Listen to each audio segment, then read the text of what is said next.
All right, it is the morning of the 2024 NFL Draft, and I think Kirby Smart and the Dogs are in a position to once again dominate the draft and have several Bulldogs, maybe 10, 11, 12 Bulldogs go once again in this draft. Several are going to go in the first round. We're going to break it down. We're going to talk about how many guys Georgia could get into the NFL Draft. I mean, they're NFL University right now. I know Ohio State fans, Alabama fans, LSU fans, that might trigger them a little bit, but nobody's doing it better right now than Kirby Smart, Glenn Schumann, and that Georgia staff as far as recruiting, developing, and getting guys into the NFL. And we're going to hear several Bulldogs get their name called today. But let's go down the list, right? Tonight, Thursday, first round, you're going to see Brock Bowers come off the board. Probably the first Georgia Bulldog taken.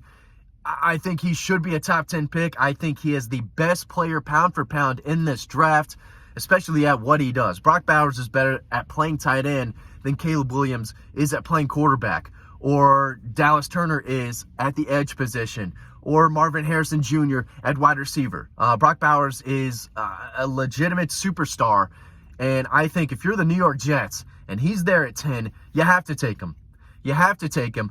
I don't even think Brock Bowers is good enough to change the the New York Jets, because they're irrelevant. I mean, I blanked on their name for like a second or two just then. They're the New York Mets. They stink.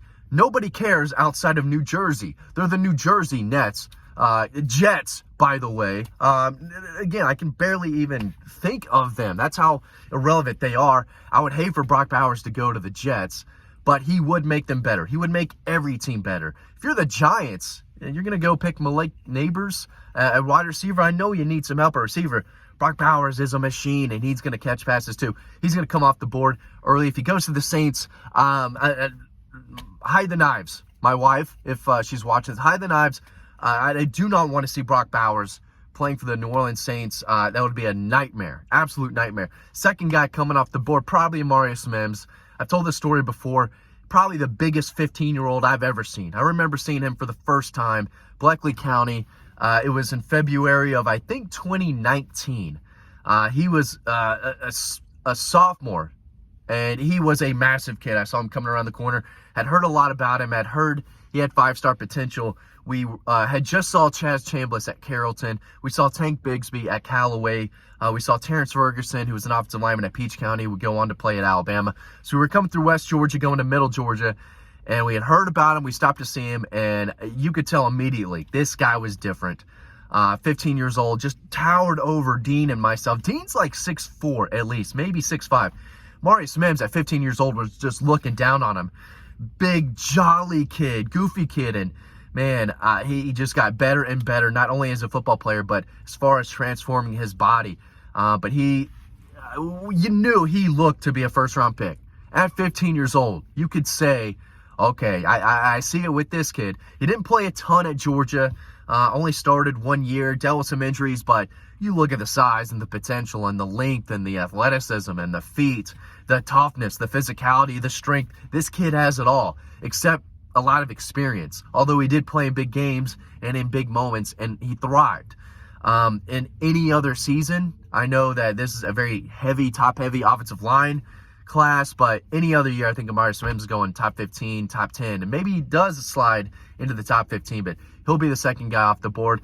Ladd McConkey, A.D. Mitchell coming next. I think both could be first-rounders.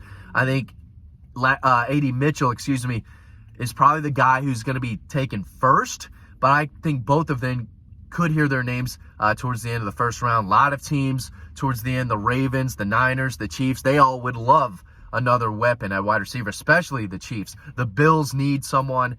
So wide receivers are going to come off the board late in the first round. I think A.D. Mitchell, Ladd McConkey, both could hear their names. If Georgia has 4 guys selected in the first round, they're just adding to it. They're making things easier for themselves on the recruiting trail. It's another massive night for the program if they get 4 guys in the first round.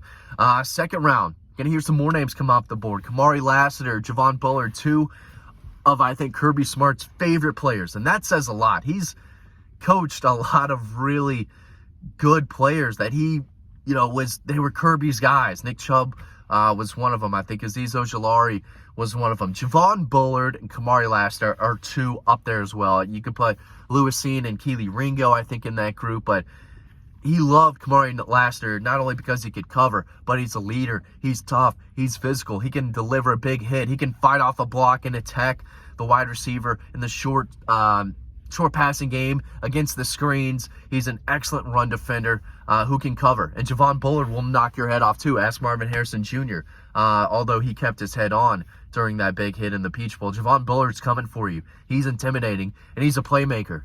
Towards the end of the 2022 season, starting Tennessee at home, just making sack after sack, play after play.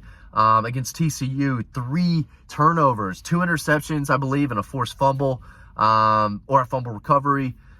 He's a playmaker. He's going to do good things in the NFL. I think both those guys are coming off the board, and I think they could see one of their fellow defensive backs, Tyke Smith. Thinking of Tyreek McGee. No, Tyke Smith, a multi-year starter at Star, played a really good season last year, got better and better and better.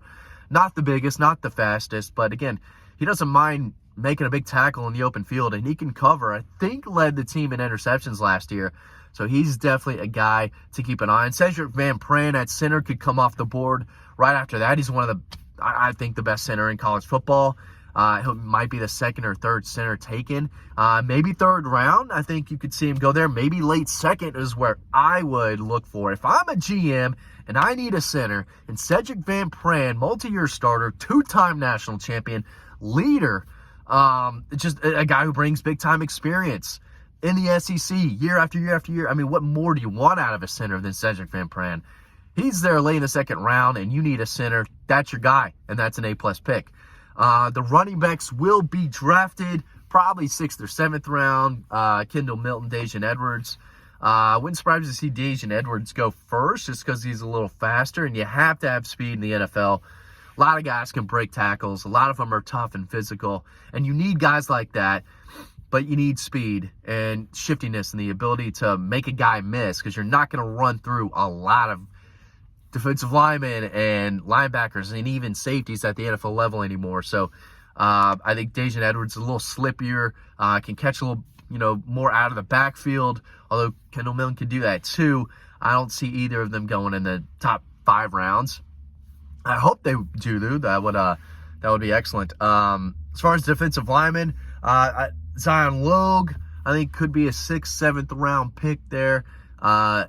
Just didn't make a ton of plays. Just did his job at Georgia. He did his job. He didn't make a ton of plays. A nice tackle here at the line of scrimmage here and there, and clogged the running lanes, opened things up for the linebackers and the edge defenders to make plays. So that guy loves Georgia and did his role. He played his role. He did his part, started a lot of games, was on the field in big moments in a lot of critical games, and did his job and occasionally made a play or two. So under the radar type of guy who didn't light up the stat sheet, but consistently was reliable and dependable along Georgia's defensive line. I could see his name getting drafted. I feel like there's 1 or 2 guys I'm just completely missing. Y'all can blow me up in the comment section if you want. But who am I missing? Marcus Rosemy-Jack Saint should get drafted as well.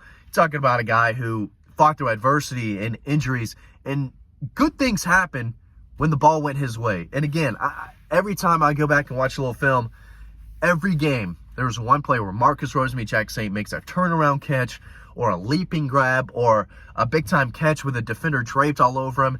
He was a big play guy against Tennessee, 2022, biggest Georgia-Tennessee game of all time. They need a touchdown. They're driving. Stetson Bennett throws it up right under the goalpost. He goes up and snags it, brings it down for a big touchdown. He's got the hands, and he's got the size to play at the NFL level. Is he going to be a starter? Is he going to catch 100 passes in a season? No, but can he help a team? Absolutely. And I think he does get drafted. He deserves to get drafted. I don't think any linebackers really came out. Jamon Dumas Johnson transferred. Smile Munden came back.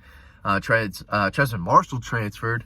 So this might be the first year Glenn Schumann doesn't have one of his inside linebackers go, but really not his fault. They just didn't have a guy who declared for the draft at the position, unless I'm just completely blanking on a guy. Let me know if I am. Laugh at me. It's okay. Is that like 10 guys Brock Bowers, Mario Smith, Cedric Van Pran, Kendall Milton, Dacian Edwards, Ladd McConkey. A.D. Mitchell is a dog. Marcus Rosemary, Jack Saint, that's 8.